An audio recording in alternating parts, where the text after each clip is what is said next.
Bonsoir, nous sommes aujourd'hui à Bougouni, ville située à 165 km de Bamako, pour nous entretenir avec le prophète Samaké, homme à la vision hors du commun, prêchant un nouveau concept de croyance. Samaké s'identifie en la réincarnation de Jésus-Christ dans le yacoubisme. Monsieur Samaké, bonsoir et merci de nous recevoir chez vous. Merci aussi. Pour commencer, on allait vous demander qu'est-ce que c'est que le yacoubisme? Le yacoubisme, c'est l'apparition de Jésus sous une forme nouvelle. C'est-à-dire le hamalisme et le yacoubisme, c'est la même chose. Parce que c'est le même esprit dans différents corps. Quand on dit que Dieu est un, c'est la forme triple, au nom du Père, du Fils, du Saint-Esprit, et que d'autres disent Bismillah Rahman Rahim. C'est pas deux, c'est l'unité de Dieu. On pourrait donc dire que le yacoubisme, c'est la croyance unique en Dieu. C'est tout. Yacouba, c'est Dieu lui-même. C'est pour que je disais, il dit, je n'ai aucun pouvoir sur terre, mais au ciel, j'ai tous les pouvoirs. Quand je mourrai, je reviendrai à Bougouni construire un étage pour mon prophète. Et vous voyez, l'étage est là. L'étage est là. Ce n'est pas un pauvre infirmier d'État qui peut faire une réalisation de ce genre. C'est Yahweh qui a fait ça. Étant mort. Oui, parce qu'il ne meurt pas. L'esprit ne meurt pas. Les chrétiens ne savent pas que Jésus est toujours là. Il est libre d'agir comme il veut, parce que c'est Dieu. Il n'est pas codé. Il est lui-même. Le vent souffle où il veut. Donc nous devons comprendre que le problème de mort n'est que physique. La mort n'existe pas. Vous vous identifiez comme un prophète. Qu'est-ce qui fait de vous un prophète? Mais, je suis un prophète. Il n'y a rien qui parle mon physique, vous sentez. La lumière de Dieu se manifeste dans mon corps, n'est-ce pas? Ça, ce n'est pas des produits. Et comment est-ce que cette lumière se manifeste pour le profane que nous sommes? Voilà. Et il y a deux formes. Il y a ce que vous avez comme les flashs. Flash. Ça, c'est lorsqu'il y a propulsion de lumière. C'est là que ça se manifeste de mon côté gauche. Ici, ce sont des étincelles. Et c'est pour cette raison que j'allais perdre la vue. Et tout ça, c'est la manifestation de Dieu? Bien sûr. Moi, je suis un homme de Dieu. Hein. Je ne savais pas. Autrefois, je pensais que c'était la religion qui résolvait. J'ai trouvé que ce n'est pas ça. Et à quel moment vous avez senti cette prophétie? 57. Ça, c'est loin. Oui. Eh bien, c'était à ce moment justement que les moyens du travail m'étaient incorporés. Yacouba Silla est venu avec des ailes. À Bougouni dit, j'ai quelque chose de pur, qu'on n'est pas dans la saleté. C'est un grand frère qui a vu ça. Il a survolé tout Bougouni et là où j'étais, il est descendu. Ça, c'est ce qu'il a vu dans le rêve. Mais au concret, il se trouvait que j'étais malade. De quoi, je ne sais pas. Et je suis venu voir mon papa. Je pensais qu'il pouvait être une solution pour mon mal. Il n'a plus rien fait. Et alors j'ai dit, là où je suis fatigué. Qu'on me donne quelque chose à manger, je vais mourir. Il y avait une femme qui faisait de la bouillie. Il faisait du riz, mais c'était en forme de bouillie. On m'a donné une cuillerée, j'ai pris ça, j'ai dit, ça ne me suffit pas. J'ai dit, bon, il faut m'amener encore. J'ai mangé ça, j'ai dit, ça ne me suffit pas. Et à la troisième fois, il dit, mais ce n'est plus la bouillie, c'est devenu du riz. Donc j'ai dit, ce que j'ai mangé, je vais avec ça dans l'autre monde. Et ma maman a crié. Bon, et j'ai perdu la vue, je ne voyais plus. Et celle-ci m'a amené dans la maison tout près. Et une fois arrivé là-bas, j'ai vu la lune. Un croissant de lune, plus joli que ce que vous voyez dans le ciel. J'ai dit à maman, voici la lune. Elle dit, où ça? J'ai dit, voici. Et ce croissant de lune, justement, c'est ce que Dieu a mis dans mon corps. Et que vous sentez actuellement. C'est ça, cette lumière. Or, Dieu est lumière. Dieu se fait voir. Un prophète reçoit des révélations. Oui. Et par quel canal le prophète Samaké reçoit, lui, ces révélations? Bon, c'était dans le rêve d'abord. Moi, je pouvais rêver une nuit. Tout ce que je vois, ça se réalise immédiatement. Mais souvent, quand la chose dépasse le cadre de la nuit, donc ça coupe. Je vais à l'école, le soir, je reviens, et quand je me couche, là où ça a coupé, ça enchaîne et ça se termine. Et que disaient ces rêves-là? Mais tout ce qui se passe là, s'il y a un décès, je vois ça. Surtout, c'est le mal généralement que je vois. Pas la joie. Les choses qui... Le malheur. Voilà, c'est ce que je voyais. C'est pour cette raison que mon papa a eu peur. Il dit que si ce que je suis en train de développer là, si il ne limite pas ça, les gens vont me prendre pour un sorcier ou alors quelque chose d'autre chose. Ils vont donc me supprimer vite. Pour soigner ça, il a cherché de l'huile de karité. Une fois, quand c'est liquide, on peut se mirer dessus. Il m'a appelé, j'étais venu. Il dit, bon, mire-toi sur ça. J'ai regardé, il dit, mais qu'est-ce que tu veux? Même j'ai ma photo là-dedans. Cela suffit. Les disques qui se meuvent dans mon cerveau pour avoir les informations, à partir de ce liquide-là, leur effet, ça colle. Si bien que je ne vois plus rien. Or, ce sont des choses qui me sont destinées.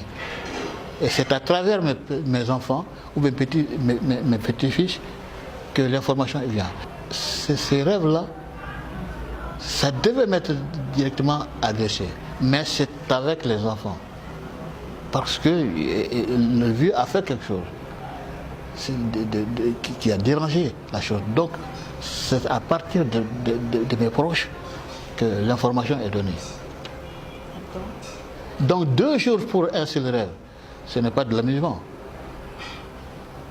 Et la première des choses, c'est le fait que je parle un langage qui n'a jamais été effectué sur Terre. Et c'est quoi ce langage? La maïotique littéraire.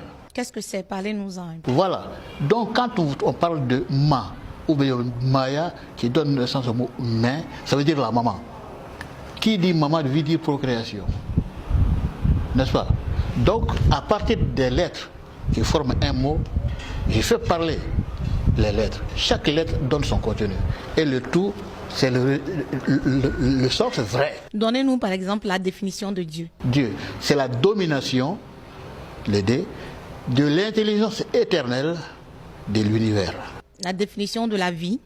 Vertu inconnue d'existence, premièrement. C'est le cours de la vie, c'est le voyage interplanétaire de l'esprit. Le ciel, allez-y. C'est le cadre infini de l'espace libre. D'accord. Et le prophète que vous êtes prône un nouveau modèle de croyance, comme on le disait. Ce n'est même pas une croyance, c'est un constat de vérité. D'accord. Donc vous défendez un constat de vérité. Ce que je fais, c'est la conscientisation du monde. Les gens sont dans l'erreur. Quand on dit prophète, c'est la personne responsable des oracles près des hommes en temps d'erreur. Tellement nous sommes dans l'obscurité.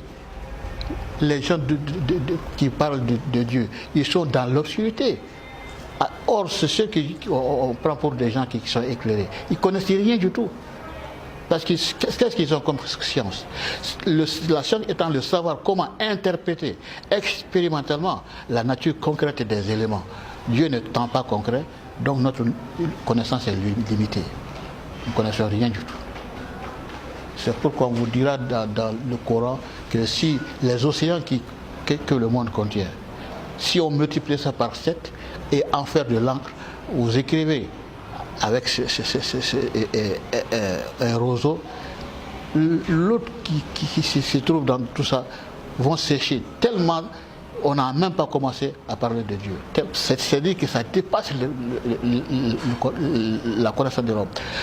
Dieu est entier, tout entier dans le microcosme, c'est-à-dire l'atome. Mais il est en dehors de la création du cosmos. Il dépasse le cosmos. Mais pourtant complet dans l'atome. Est-ce qu'il y a un culte dans le yacoubisme? Bon, le culte, c'est à Dieu lui-même. Parce que qu'est-ce que le culte? Vous voyez l'œuvre d'un artisan. Vous êtes obligé d'être ébahi. Ah, vraiment, ça c'est très, très bien fait. N'est-ce pas? Vous allez féliciter. C'est ça le culte.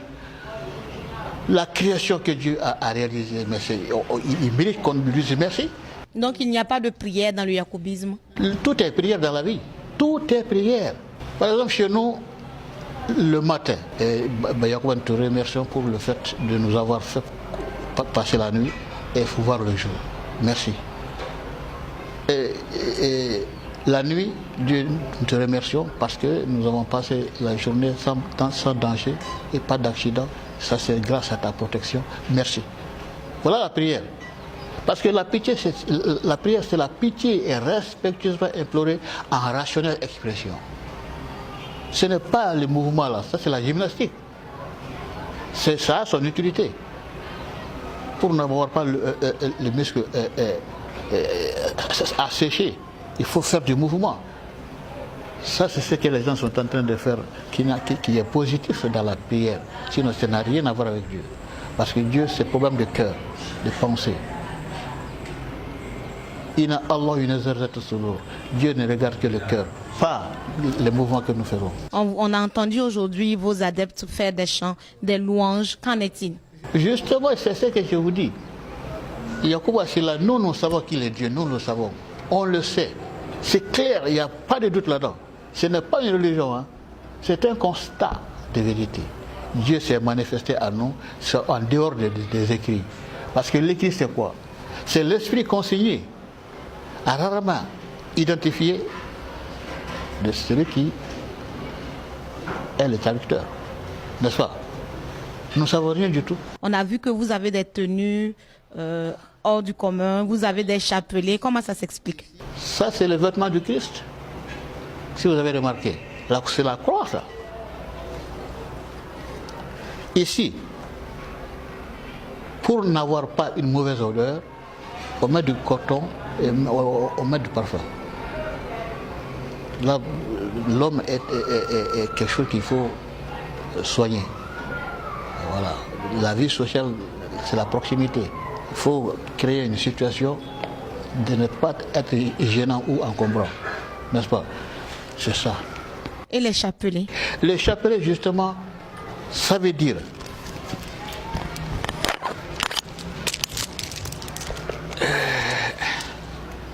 ça, ce sont des disciples.